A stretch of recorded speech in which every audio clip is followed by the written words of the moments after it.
And we're also live on YouTube now. Okay. So now back to the lesson. Hey, I don't see no live button on Facebook. And we're also Oh, on there we go. I on got it. I see it. Usually it's red. YouTube. Oh, okay. So Recording. You're not recording. back to the lesson. Huh? Hey, I don't see You're not recording. No, I'm not recording on Facebook. It's on Zoom. Oh, okay. I broadcast on Zoom on Wednesdays, and I just put the link on Facebook for them to click on it. Because most of y'all come on the Zoom conversation. I do that so they'll come on the Zoom so we can, have some conversation. Because some of them will just watch it and won't come on. Yeah. So on Wednesdays, I don't broadcast it on Facebook. I just broadcast it on Zoom. Yeah.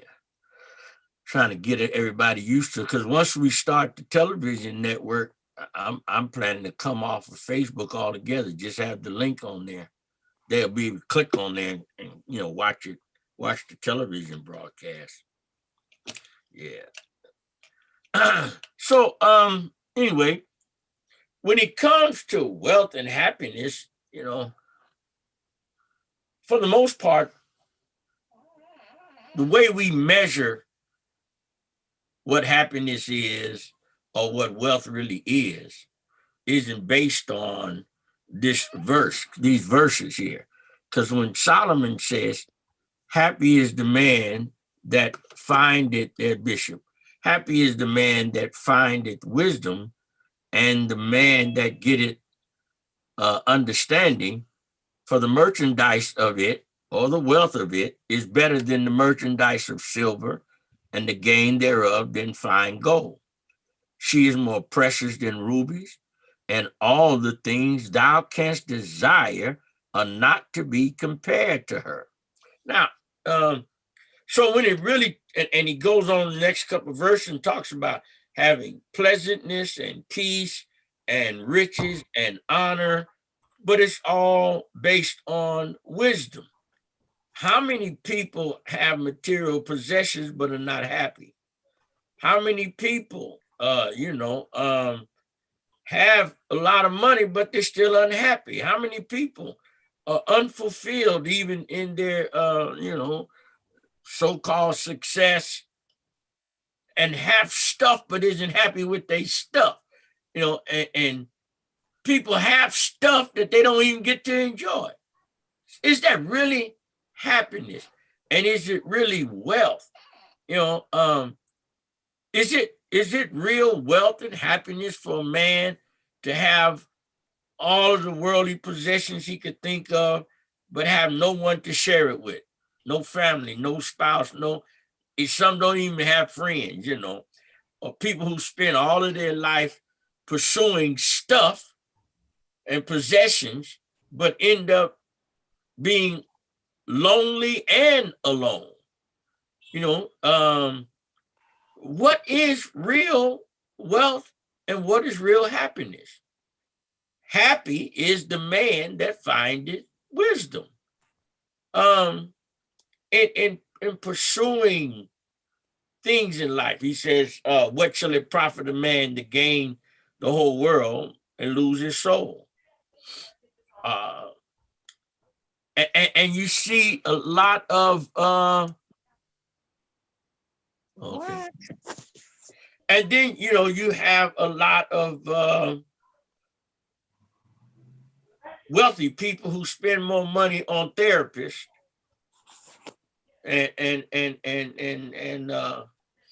psychologists because they miserable with all their stuff, have no peace of mind. Some can't even think straight, and if they lose any of their possessions, there's a great likelihood they take their own life because they feel as though life isn't worth living because I don't have my stuff. Sometimes, we put value in the wrong place. I rather, I told the story this morning.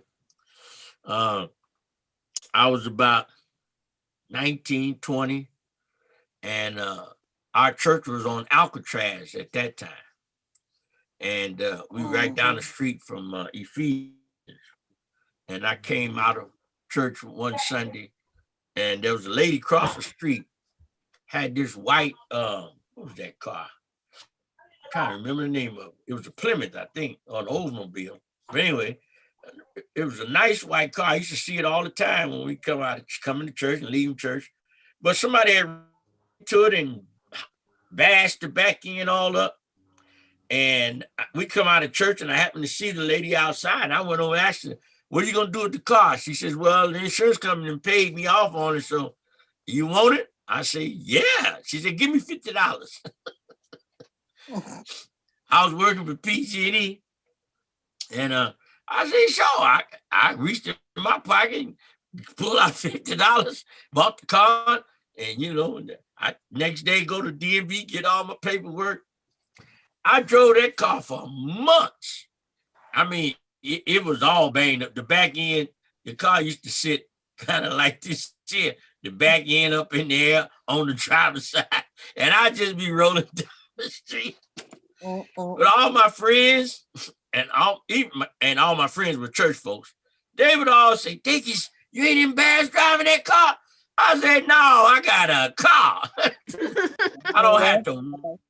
I say, "I ain't embarrassed. I'm getting from A to B to C to D, back to C to F, back to A." I say, "No, I ain't embarrassed. I'm riding. I ain't okay." So I drove for months, and then I was courting a girl who lived in Sacramento.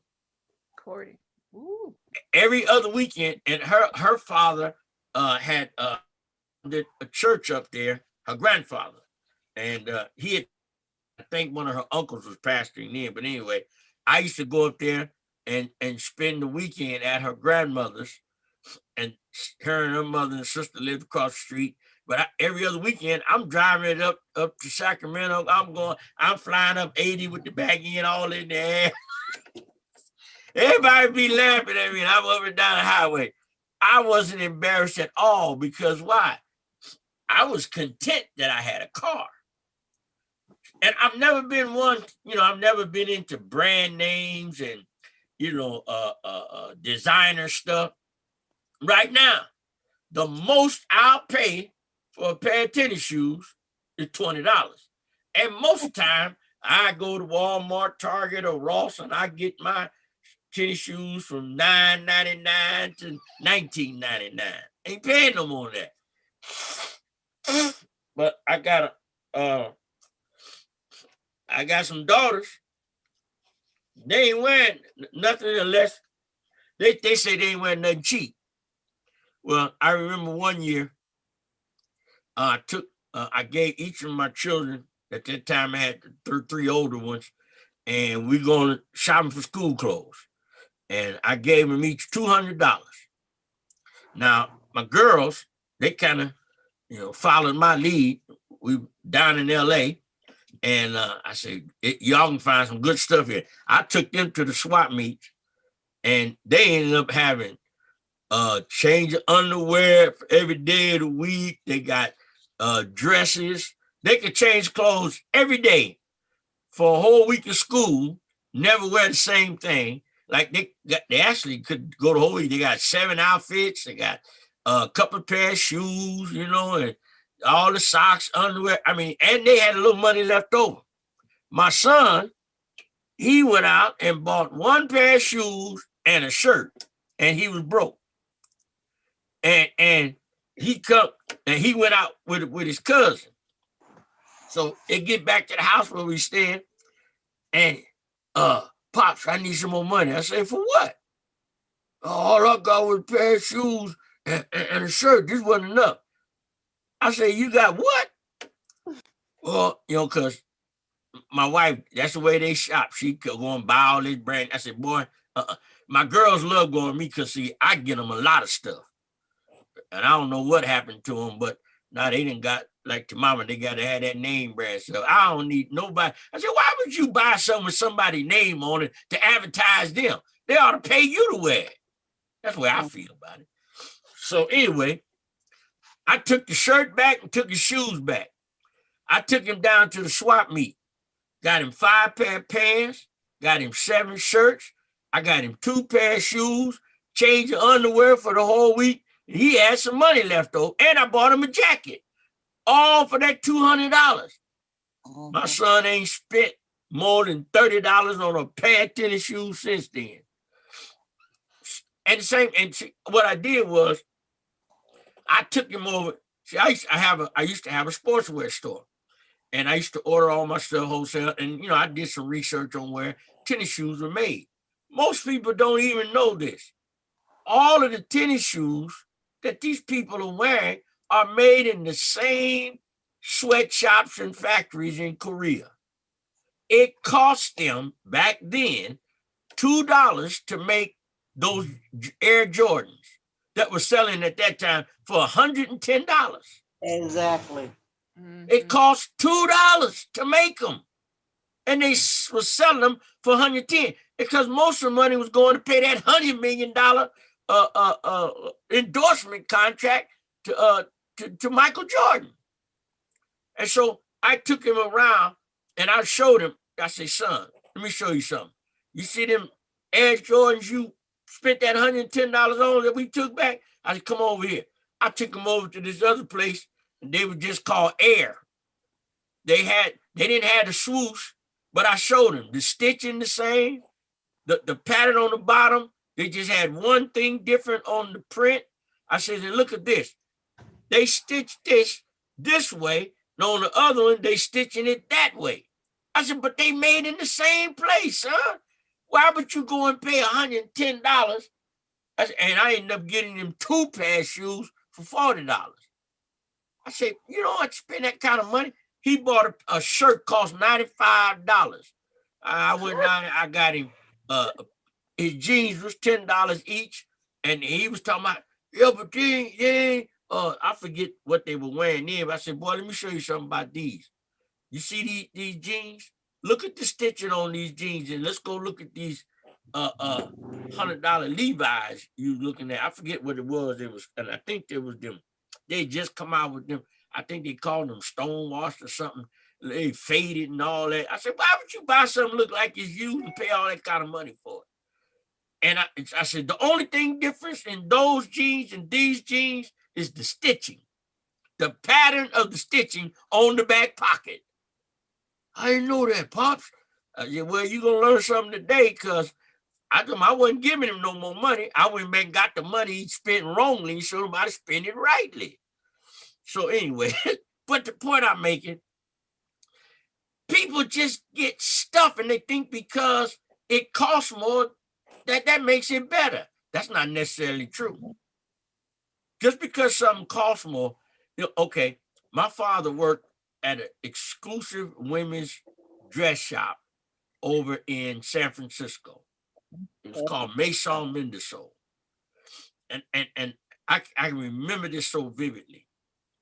His boss was crazy about my mama. My mama would wear stuff, she'd get stuff that my daddy couldn't afford, and he worked at the store. He was the accountant. And he kept the books they had 2 stores, one in New York and one in San Francisco. And he kept all the books for both the stores. And one day my mother go over there and I happened to go with her because I drove her. And we go in and he said, took us upstairs, and showed me his office. He said, son, look at this. You see these blouses here? They're putting these on the floor for $150. I said, yeah. He says, when y'all leave out here, go down the street to Macy's. They selling the same blouse for $30. I said, huh? Yeah, he said, but the difference is, he said, we all bought the blouses from the same place. Cost us 50 cents each. We paid to have our label sewn into the neck of the blouse. And so now it looks like it's a Maison Mendelssohn exclusive because it's got our tag and we can get $150 per blouse. The retail business is a ripoff. How do y'all think people can get stuff so cheap now on Wish and Geek and all that? It's because they cut out the middleman. See, retail works like this. You have the manufacturer. The manufacturer sells it to a distributor. The distributor pays the cost to the manufacturer.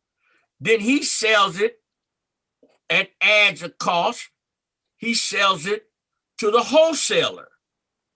The wholesaler has a cost and he sells it to the retailer. Well, by the time it's got to the retailer, that price has already went up. Look, from the manufacturer's price, sell it to the distribution. So the distributor now has a price. That's the first markup or second markup, because the manufacturer has a cost and he adds his profit to it. You got to make something off of it. So that's the first cost increase. Second one is the distributor, who adds now a cost for his profit, and then he ships it out to the retailers who going to sell it to the public. The retailers now do a 50% increase on what they pay for it to cover their overhead and make some kind of a profit off of it. So if they're selling something, generally it's like if they're selling something for $20, they pay $10 for it. They're selling for $10, they pay $5 for it. Well, what your big chain stores do is they will bypass the wholesaler and go straight to the distributor. See, places like Costco and Walmart and Target, they don't buy from the wholesalers. They buy it from the distributors, which means they cut out one of the markups. So now, guess what? They can offer it at a reduced price because they didn't pay as much for it as the other small chains who can't afford to buy from the distributor because the distributor only sells in bulk. You can't be a little store and call the distributor and tell this distributor, listen, I need to buy 10 of those units. He said, I'm sorry, we only sell our units in lots of 1,000. We only sell to the chain stores that can afford to buy 1,000, 10,000 at a time. And when people don't know, they get taken. That's the retail hook. But the point I'm making is, and so you've got people who spending money on stuff, and then if you put a value to something by adding a name, you're only paying for that name. In other words, I don't know if y'all remember, it's back in the 80s. Diane von Furstenberg was her name. And she put out these jeans called Furstenberg jeans. They advertised these jeans for 18 months. They were on billboards, on commercials, and, you know, famous designer.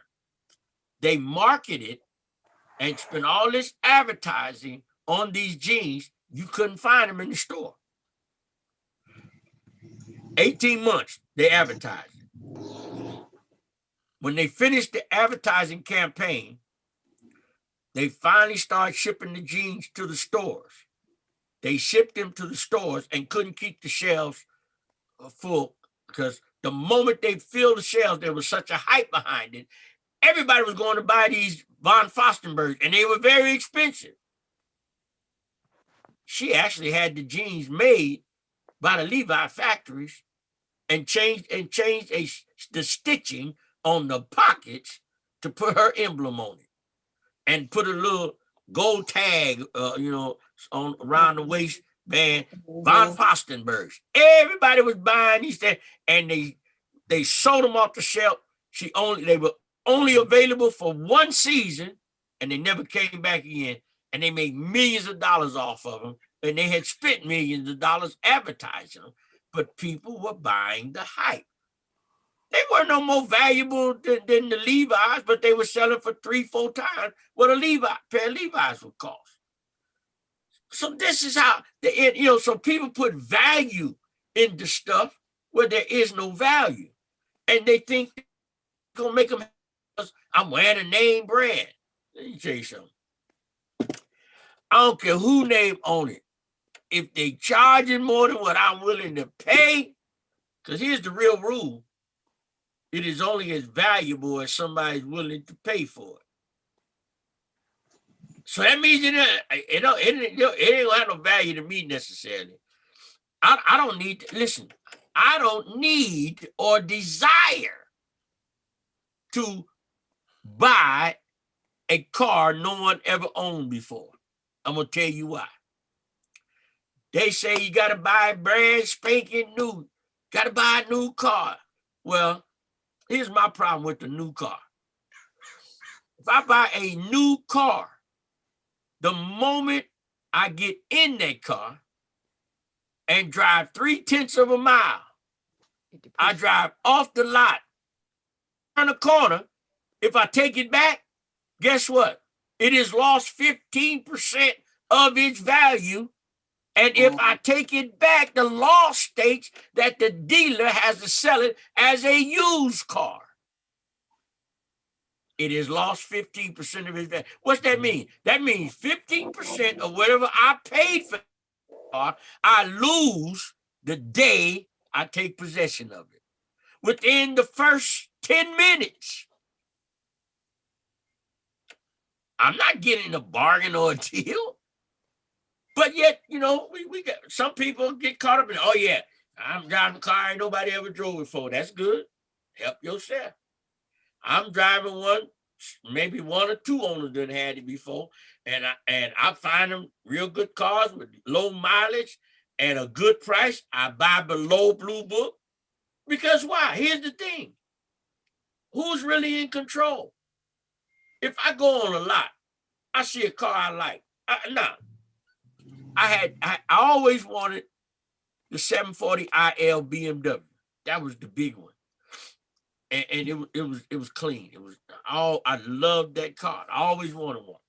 So one Sunday, we leave church and my wife said, you know what, DACUS, we always buying a new car for me and you never get one. Why don't we go find you a new car today?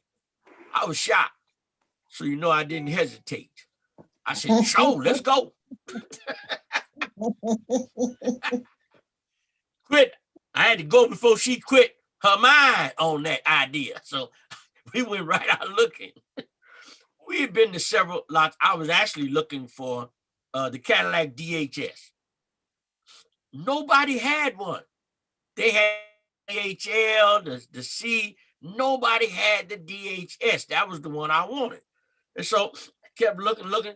So I said, well, I'm going to one more place. And I'm seriously, I'm riding. And I said, oh, the Lord just said the car I'm looking for, I'm going to see it at the next lot we see. She go, oh, it says the Cadillac. I just said, I'm going to see my car. We drove 2 blocks and there was a 740 IL sitting up on one of those ramps at the corner of the lot, sitting up in the air.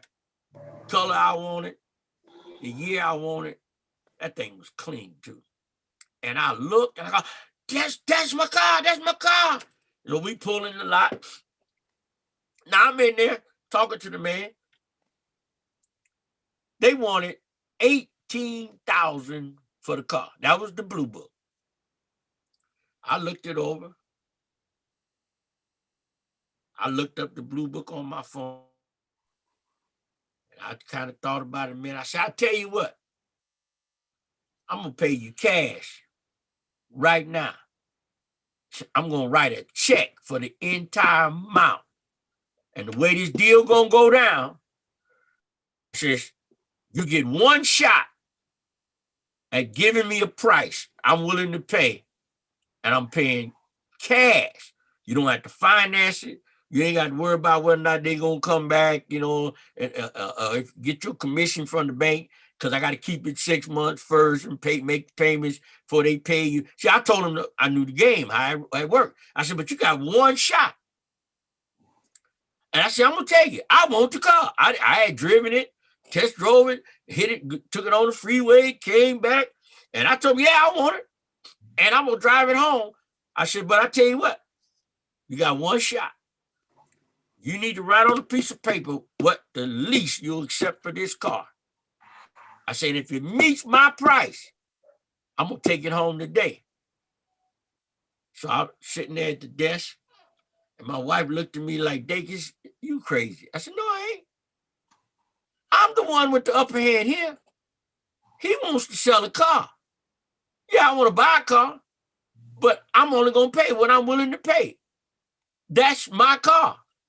But I ain't going to pay, and I'm not giving him $18,000 for it. And he sit there. So I started writing the check. He pushed the paper over back to me, and I turned it over. It was the exact amount I was writing on the check. God's my witness.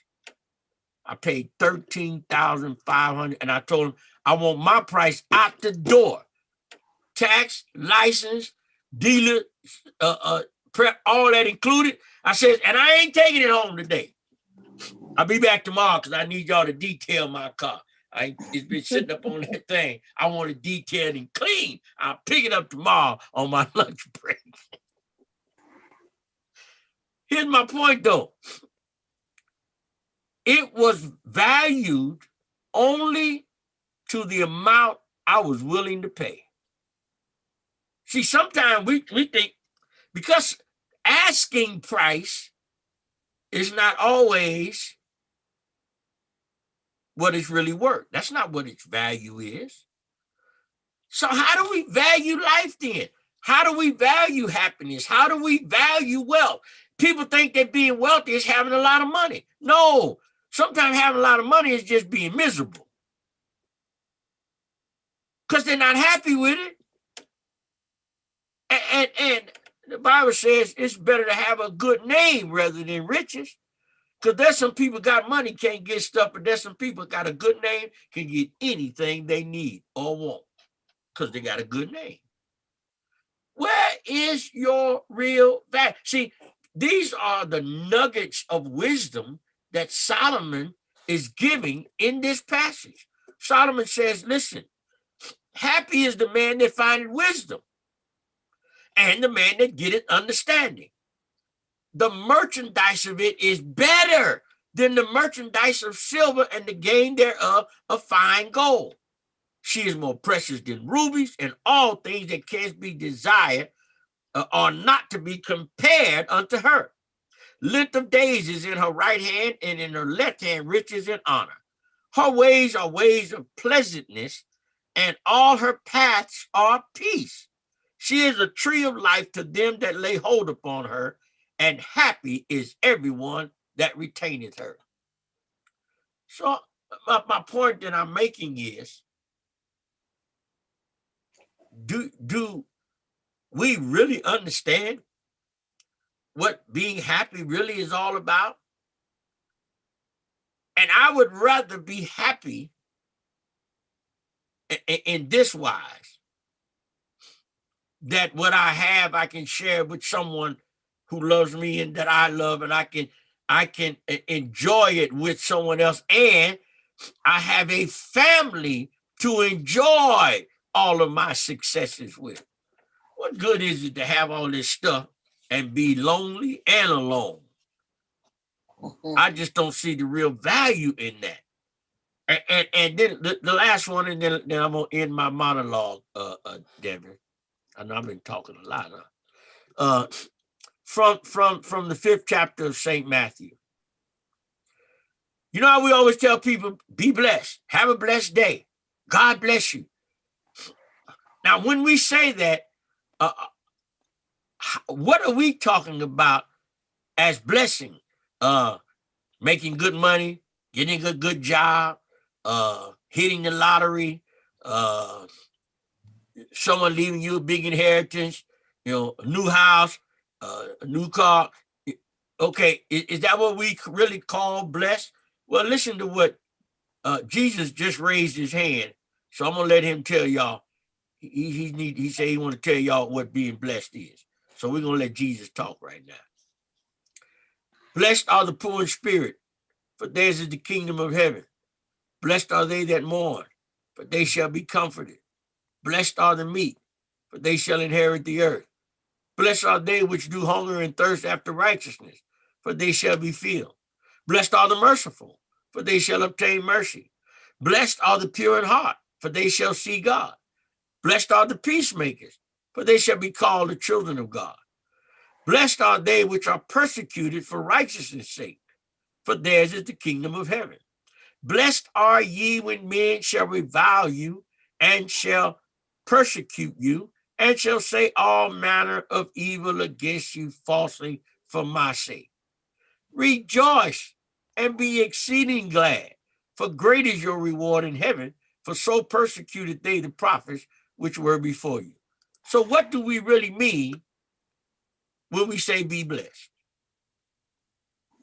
All right, y'all, I'm gonna stop talking for a minute. Bishop, how you doing? He got his mic off.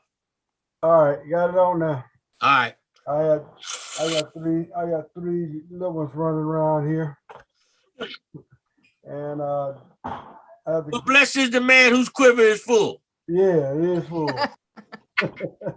You blessed then. Yeah. And then I end up getting, I got three more that just came in. That's right. Okay. They still act like children, even though they're grown. All right. So what you say about that? You just hit it. You hit on the head. You went the long way around, but you finally got there. Oh, so you trying to be like Devin now? My monologue, I went the long way around. Well, you took the long road. You took the long way around in order to get to, they say the shortest distance between 2 points is a straight line. Okay, I like the way Devin said it. Devin say I've been on my monologue. I like Devin's way of putting it. Oh, all right. But it's true though. We put more value on all the wrong things. We don't put no value in the idea that we wake up in the morning and just start our day, when it's a blessing just to wake up. There is. So we miss the point that when we open our eyes and take that first breath in the morning, that is a blessing, because they see people laid down and didn't wake up the next day. I had a friend of mine, him and his wife went to bed, they was talking, she told me that they was talking about something the day before, the night before. She said, well, I'll finish it up tomorrow. They went to bed, she woke up that morning, he didn't. So we put value all in the wrong things. It's a blessing just to be able to get up the next day and think and realize that we wasn't promised that day when we got up that day. But wisdom is knowing. See, wisdom is knowing that the next day is not promised to you. Wisdom is knowing that money is not going to. I think we talked about it last Thursday, when we talked about money was the root of all evil. The love of money. But it's the love of money that's the root of all evil. Right. So wisdom is knowing that the love of money is the evil part. The money is not. So it's a matter of knowing what wisdom is. And the Bible tells us that a man that would like to have more wisdom or more understanding, all they have to do is ask God. It's a simple thing. And all we have to do is understand that it is simple, that God will provide anything we need. And that's, we figure when we ask God for money, we ask him for this, we ask for that, we ask for everything but the right things. Yep. You know what? And yesterday morning, when I finished the morning live at 5, I had a little estimate to finish up. I finished it up, and then I looked up, because normally when I'll review sometime the lesson, or Facebook will pop up other live sessions. So I was looking to see who else was on that morning live, and they had posted this video. She had to be somewhere between 9 and 11 years old, and a little girl had a music video called Rich Girl Problems. And I'm watching the video. I don't know why. Normally I would have just skipped by it, but I was intrigued. You know what I'm saying, let me see what this is about. And the little girl starts singing and she starts talking about, I need my money. I need my cash. I need my, and she kept, bringing up this stuff about money and she got to go shopping and she got to have this and she need her money. She only 9, like I say, 9 to 11 years old. And I'm thinking in my head, how are they programming these children and what kind of message this imagery is sending out to other young girls watching this? And her whole focus was on the money, the materialism. Yeah, and it was material things. And then I thought about, when they first started doing the music videos and all, you saw a lot of the videos by the women was about material things. And even the guys in their videos, they had to have the bling, the fancy car, the big mansion, the fancy house. Our, what's the word, priorities are not in the right place when it comes to true happiness. What is true wealth and happiness? For me, if I get to the day of the month where my last bill is due, because I got some first week, some due the second week, some, by the end of that second week or the middle of the third week, and after that, I got a couple weeks to start making some more money to be ready for the first. If I get to the middle, that last one I think is due on the 22nd, is one of my credit cards. Long as I pay that bill and everything has been paid, I feel like I'm wealthy because I don't owe anybody. I believe being at zero, where I don't owe anybody anything, is wealthy to me. Like, I had people saying, I want to get out of debt and I need to have X amount of dollars in the bank. Well, I need a little money set aside, but I feel totally well if I was able to pay my bills and I didn't owe anybody and I'm not late on anything. I'm good with it. I think that's wealth to me. Yeah, I think wisdom comes with contentment.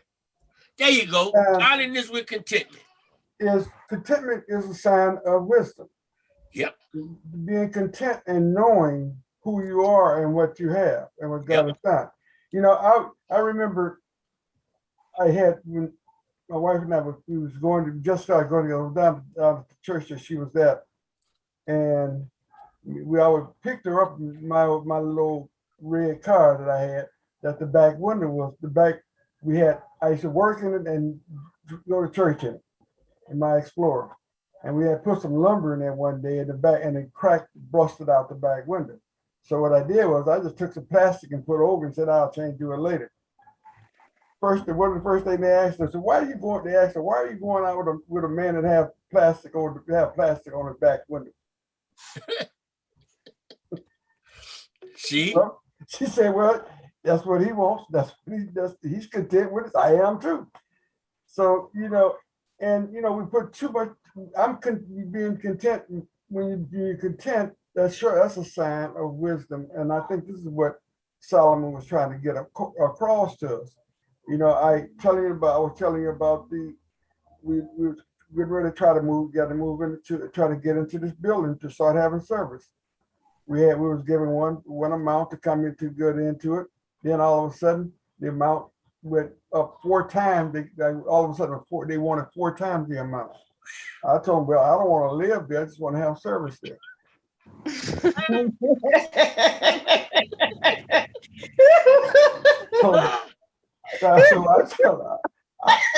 But no, I'm not worried about it. I'm content with what I got.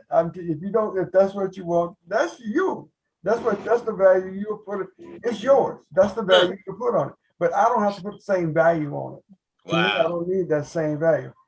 Then I told you last week, a couple of days I walked in, then when the pastor told me, said, hey, what time you want to have your service? You see? Well, you know what? I agree with you when you said it's the value, contentment is the value that we put on things that makes it worth having and worth dealing with.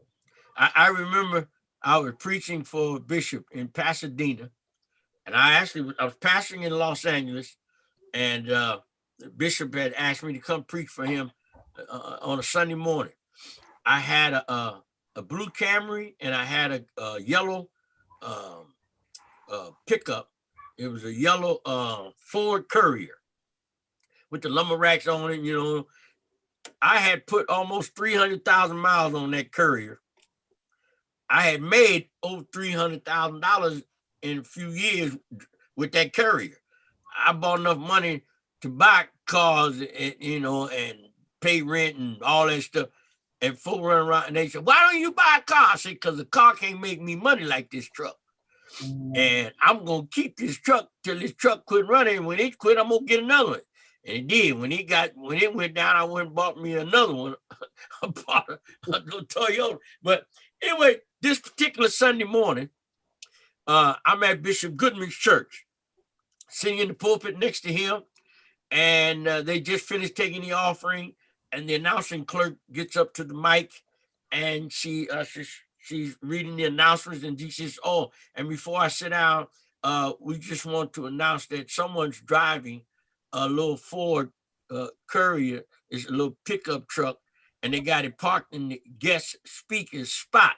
So we want to know if you can move the truck so we can get the guest speaker's car into that spot." Oh, wow. And I said, "That's the guest speaker's truck. I drove my truck this morning." Lucky they didn't actually want to do. We need to buy you another truck. But yeah, look, that truck was making me money. I had a contract then with Loans Drugs, and I was bringing, after I paid all my help, I made $8,000 to $9,000 every month for me with that little truck.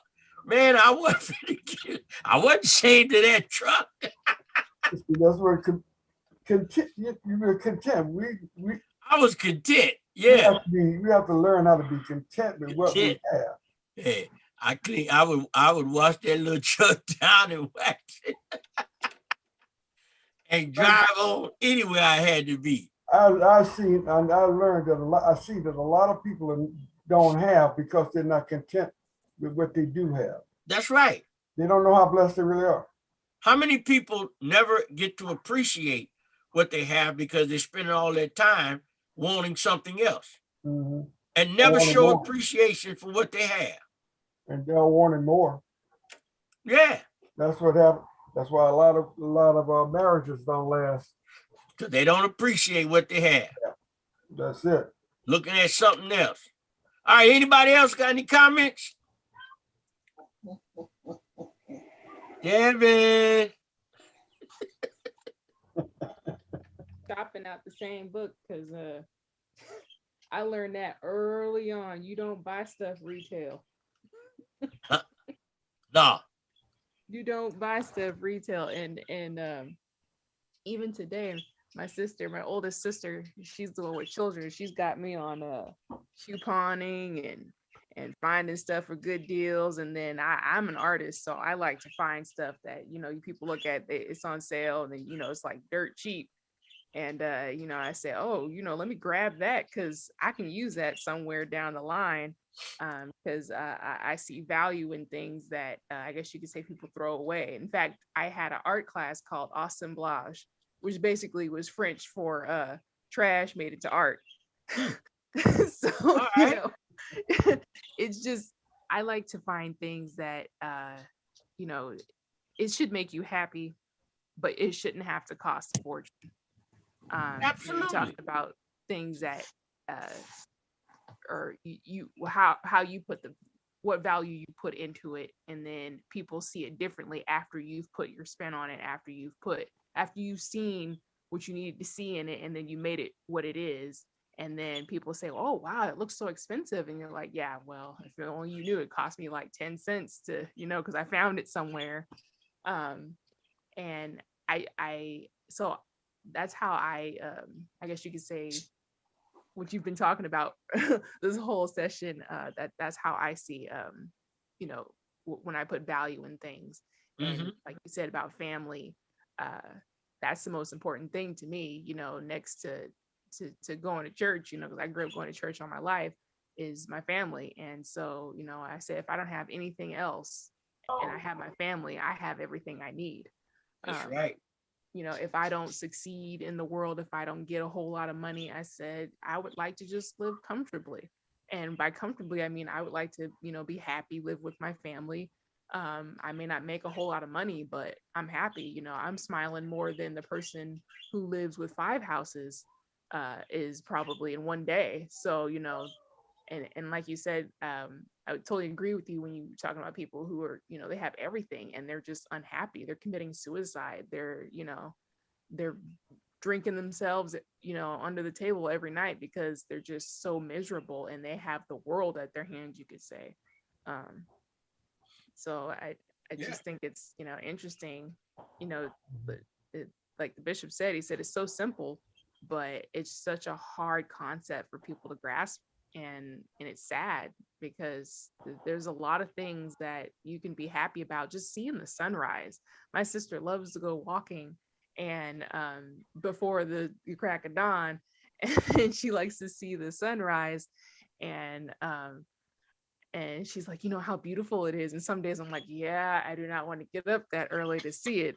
But because I used to go to the bus stop and we'd be up and the sun wasn't even out, the moon was still up. So uh, so I'm like, yeah, I've seen the sunrise. And yeah. She's like, but did you appreciate it? And I understood what she meant because, you know, it's something so simple. It's Yeah. something that if you got eyeballs and they're working, it's amazing to see, you know, and it's a blessing.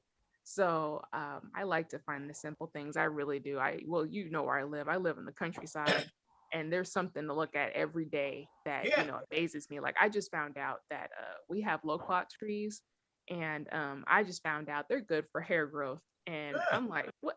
But you know, something I didn't know. I'm like, you can make tea out of the leaves, and you can make stuff for your hair out of the Mm. leaves, and it's just simple Mhm. stuff, you know. Yeah. Yeah. People are paying thousands of dollars trying to find the best stuff, and I'm like, well, we have it right here in my yard, you know, in our yard. So if you would stop looking for you know, the next big thing, the next way to make more money, the next, you know, way to, you know, oh, attract a man or a woman, or, you know, just if you would just settle down sometimes and just take a, you know, breather and look around you, you would find that there's a lot of things to be thankful and see that you're blessed with.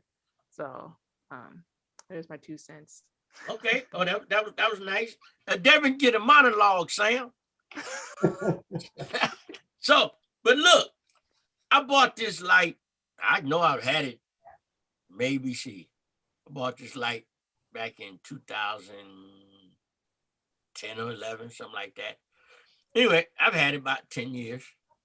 I had it a year or so, hadn't used it. And one day I was working on a project and I was under a house and said, oh, I need to go buy a flashlight. And I happened to just look in my toolbox and this was sitting in there. I said, okay. And I'm looking at it and I finally found out how to turn it on.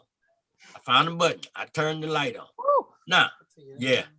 Now, then I was trying to, you know, sit it so it, you know, could help me so I wouldn't have to hold it. I discovered it had a little stand built in, and it just, you know, and I can adjust it. It's got several positions. I can even make it a handle and carry it around. I didn't know it had all of that until I experienced it.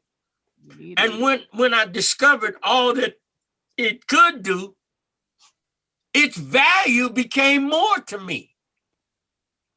Simply because I discovered the uses of it. How many times do we put people aside and don't value people because we consider them to be lesser? The Bible tells us not to discount the smaller members or lesser members. I did a study once about the body and discovered some simple things about body parts and how they affect the rest of the body. If you lose a little toe, your little pinky toe, you have to learn how to walk again. Mhm. The pinky toe applies pressure to keep your balance. You don't realize it because it's an automatic function of the pinky toe. That's its function. Then there's your ear. You lose your hearing. You've got to learn how to balance yourself again because the sounds around you, your ears operate to give you balance. And if you lose your hearing, you lose your balance. I didn't know that.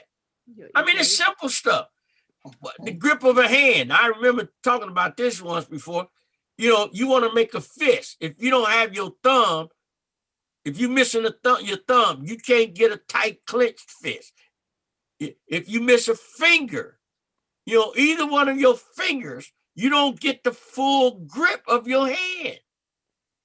Every part is valuable.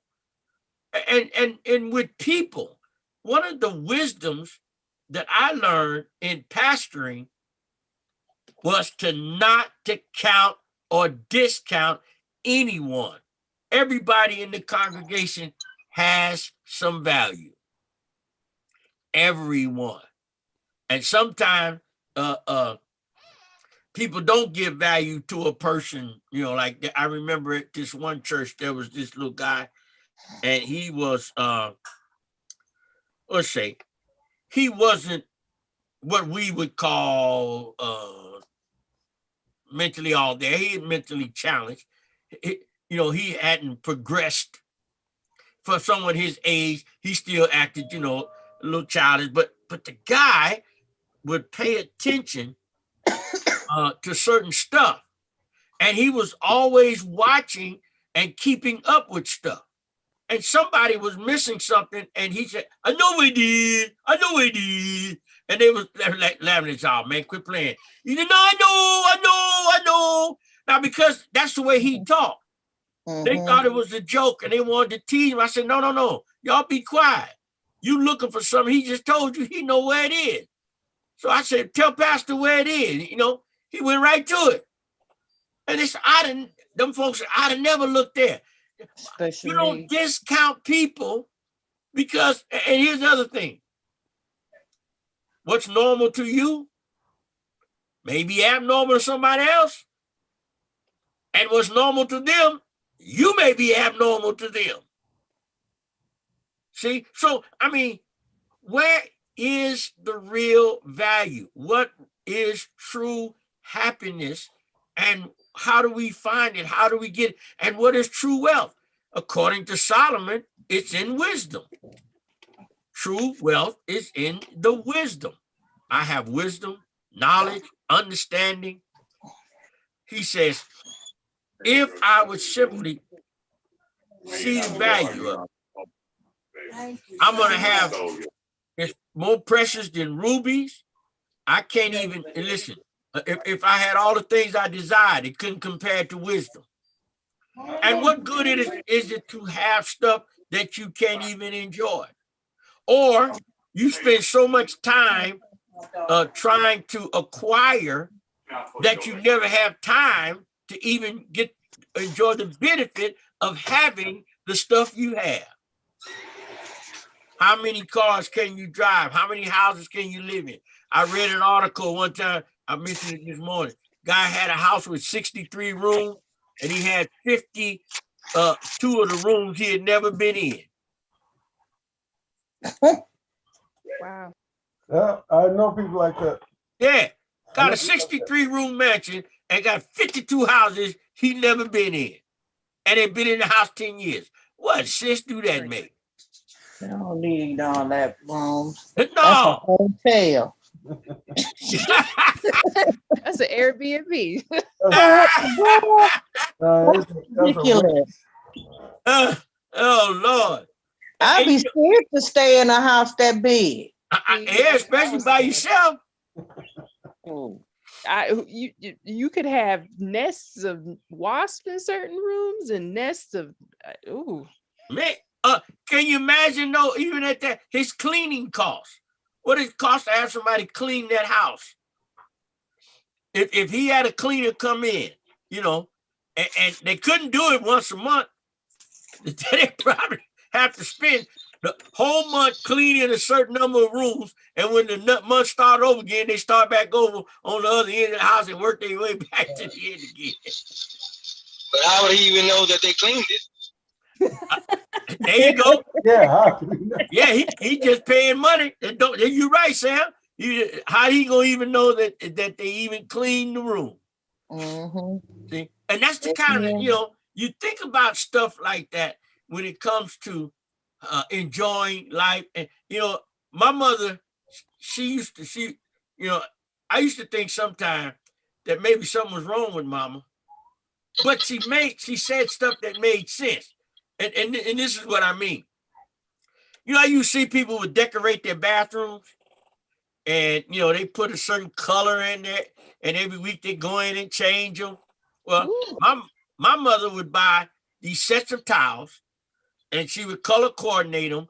And because she had 4 children at that time, and then when her and Daddy remarried, she had to add another set of towels, and then of course, but by the time Lawrence come along, we was grown and gone, having children of our own. But my mother would have these fancy towels, and then she would make these lace trims on them and designs, and she decorate the bathroom. And the first time I went in there, she started decorating and putting all this fancy stuff on. Mama, I need my towel to take my bath. She said, boy, the towel in the bathroom. I said, Mama, you ain't got nothing but this old fancy. She said, boy, I don't have nothing in my house I don't use. You better grab one of them towels and use it. Y'all know Bobby Jean, ain't that the way she talks, Sam? She fussed at you in a minute. But she would tell guests. Guests would come over. They go into the guest bathroom. Mother DACUS, we need something to wipe our hands. She said, you better use them towels. What you think them towels in the bathroom for? Ain't a hand towel in there? Some wash towel, hand towel, bath towel. Listen, use the towels I got hanging up in. That's what they for. My mother, every Sunday, we were coming up, would take her china out of the china cabinet and make the table with the china. I said, Mama, ain't that for special occasions? She said, this is special occasion. We blessed to have something to eat today. It's a special occasion. That's good sense. But my mother had nothing in her house she didn't use. I know people who have china and all this fine stuff, they never take it out. It's just for decoration. I had one of our friends, we used to visit every Sunday. Well, we would go to 1 or 3 places after church. And when we would go to this particular house, they had a living room. It was immaculate.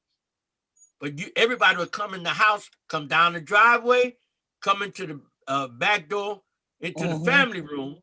And, and then they had the kitchen and dining room. The only people who went in that living room in 20 years they were in that house was the mother and the daughter to dust it on Saturdays to keep it clean. No one sat on the couches. No one sat on the chairs. No one turned on the lamps. They only went in there to clean it on Saturdays. That was it. It was a living room that was never lived in. Exactly. Especially in the South. Yeah. You never did go in the living room. Everybody went in the side door off the what they call that thing that hang over. Oh, and the you go awning? in that door. Yeah, it's not an awning. It's how you park the shed. Oh, the shed, okay. And you go in that side door and you go either into the family room or you going into the kitchen to go into the family room. Well, and the living room door to the front and the front door always stayed closed. Wow. Well, there was a family at our church when we went to Metropolitan was like that. And matter of fact, I forgot. Yeah. Huh? I didn't hear you. You breaking up. Yeah, okay. I think Nan's house in Texas, she had that one room nobody went in. Oh yeah. Because she had the plastic covers on everything. Everything covered in plastic. And everything dry rots. Oh, we lost Sam. Even oils. That's my family. I have family like that. Yeah, My dad told she used to tell my mom and said, use it or lose it. that's it. But my mother taught us to use everything. Listen, I use everything. I mean, and I've never let something stop me. I remember this true story. I had to go by to take care of something, and I wasn't dressed in my work clothes, but excuse me, it was an emergency, and I need to go and take care of it. And I didn't have time to go all the way to my house. I was going to pass the job site. Now I go, and I showed up. I'm in my suit, and you gonna work like that? I says, well, I need to take care of it. Need to be done. Yeah, but you might get. I said, you know what? I sends this to the cleaners. Just like I'd send my clothes, do my laundry with my clothes. It's gonna have to be clean anyway. You know, the objective is to get the job done. Sometimes, we like, okay, that's the wrong attire, or you gonna do that. I remember having to go pick up something in my BMW one time, and they want to know, you gonna your Beamer? I said, yep, I'm gonna cover the seats with a blanket and put it in there. I said, take it where I gotta take it. My truck was in the shop, but I need to get that stuff there because guess what? I was about to make some money. My objective was to what? Make some money to pay my bills and to do some of the stuff I like to do. I mean, I have a real nice truck, but I'll hook it up to that trailer in a minute and go haul to get that stuff and take it to the dump and take it home and take the hose and rinse it off. I clean it and wax it every couple of months. We get too caught up sometime on stuff. And I've driven my cars across country, taking long trips. And all the time, I have people tell me, man, you gonna drive your car? That nice thing cross country. I said, that's what I bought it for. I paid for it. I drove that Beamer cross country and back. Yes, I did. And had a good time in it. What am I gonna rent a car for and pay? No, first of all, the Beamer was paid for because I paid cash for it. What I look like though paying $600-700 to rent a car to drive across country and back when I got one of the best highway cars they make sitting in front of my house. I'm driving it. Now my wife, she ain't driving her car more than 80 miles, 100 miles in any one day, nowhere. I'm gonna drive mine 1,000 miles a day if I have to. I don't mind driving. I've ridden my motorcycle to Vegas and back, driven my truck to Vegas and back. I remember the last trip I did, my grandson and I had 2 jobs in LA and a job in Vegas, all lined up within a 2-week period.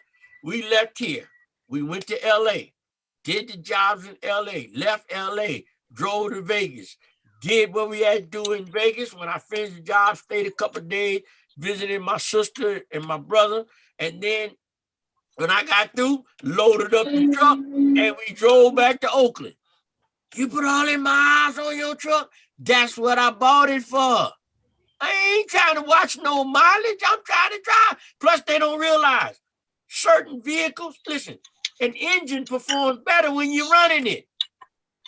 When you let it sit up, that's how the oil and the viscosity in the oil breaks down. And you go, if you set a vehicle up a long time and try to drive it, you're going to ruin it because the oil done got messed up because it's been sitting up for 6 months. People don't, you got to learn about stuff. You got these high performance vehicles, you got to drive them. You don't listen, Mercedes, BMW, Volvos, Audis, those are high performance vehicles. You look at these Toyotas, how long they run and last.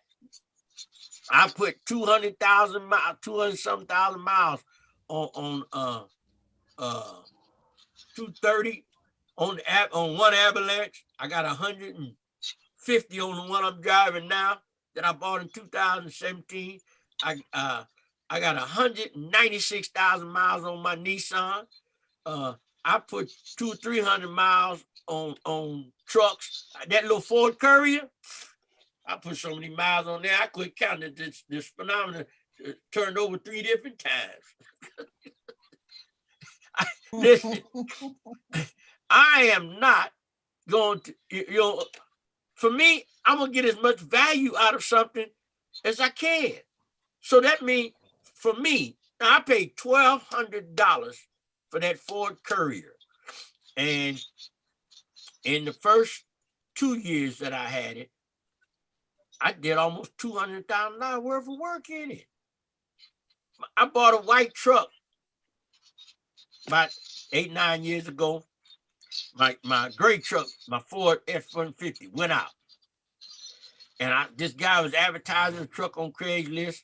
It was an 88. And it looked nice and it ran. He had a little problem with it. So I went out to, look at it, and I said, oh man, that's something simple.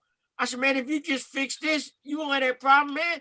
Why are you selling this for that? He said, well, because I went on and bought another one. I really just want to get rid of it. So, and he was asking $1,200. He said, I said, well, I'll give you $1,000 for it. He said, sure. He gave the paperwork signed up. I paid that $1,000. And the first month I had that truck, made $40,000. I am not, listen, I buy stuff to use it. I buy stuff to use it. I don't believe in buying stuff and not using it. My mama taught us well. It has value. Excuse me. And so real wealth is not in how much you pay for something. Real wealth is not the price tag that's on something. Real wealth is what value does it really bring to your life.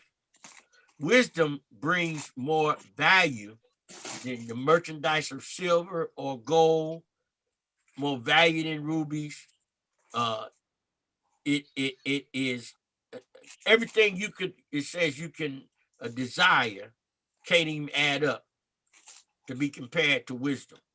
Because the thing about wisdom is, wisdom tells you how to get all you can out of what you have.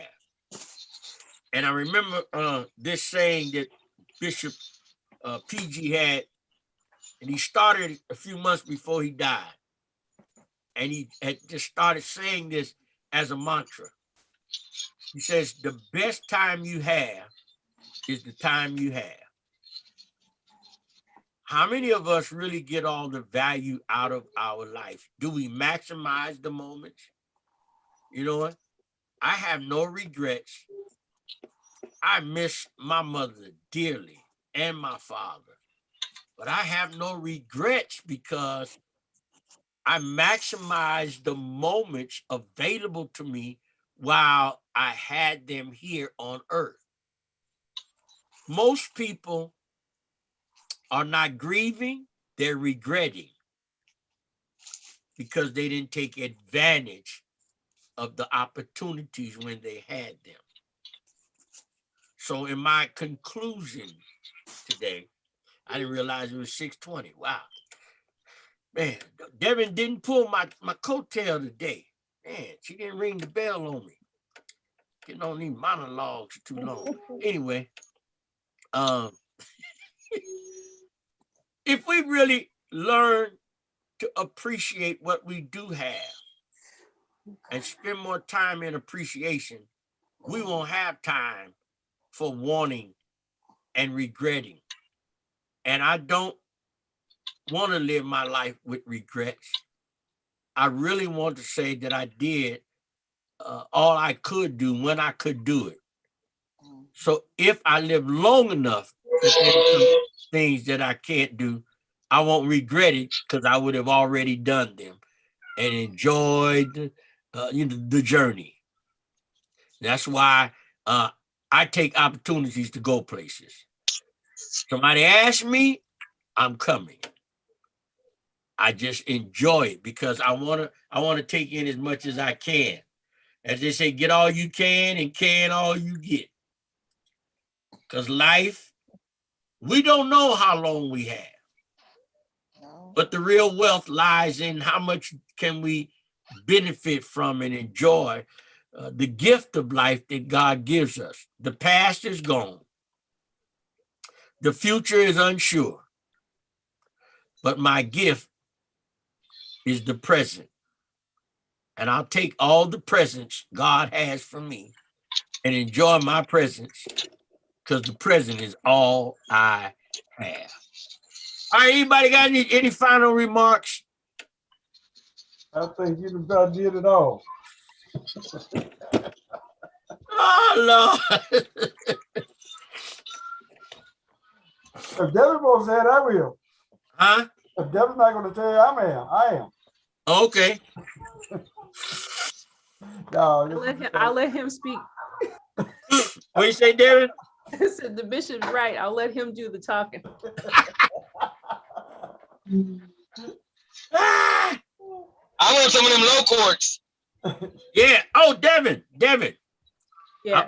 I'm gonna see if because I got your fish, and I'm gonna see if my driver, when we come down to preach in Merced on the first Sunday, if he wouldn't mind, because I think it's only another 30 miles to you guys. I'm gonna see if you'll agree to bring me there to bring you your fish. And grab me some of them low courts. And I'll make a trip just for you, Devin. I get that fish to you. I ate some last night. It was good too. I cooked some yesterday. Yep. I had some I ate some crappie and some rock cod. Yeah. Oh, that was good. All right, you all. Thank you all for joining. I hope you have a wonderful evening. Pastor Samuel, you gone? No, tell Sister Devin I want some of them low courts. Oh, she heard you. Those low Okay. He wants some of those low quartz. We used to have a low quartz tree on our block. We used to love them. Those are good. We have two. Oh, okay. All right. Yeah, and show me how to make that tea. I love teas. I drink all kind of tea. All right, let's pray. Father, thank you for blessing us this evening. We thank you for what our ears have heard and pray that every heart receive. Now bless the furtherance of this evening. Continue to watch over and protect us and keep us. Now watch us now as we leave from this session, but help us return at the appointed time. And we will give you the glory, the honor, and praise in Jesus' name. Amen. Man, Yeah, I'll get some of them low cost Merced. Well, I got some other stuff I got to find down there when I go down to the to their house. When I go to the shows, I got to do a little shopping. Make sure I bring my Early for trunk. watermelons. Huh? I said it's too early for watermelons. Oh, too early? I just bought one today. It was good. It was good. Oh, okay. Yeah. Well, everybody, y'all have a wonderful evening.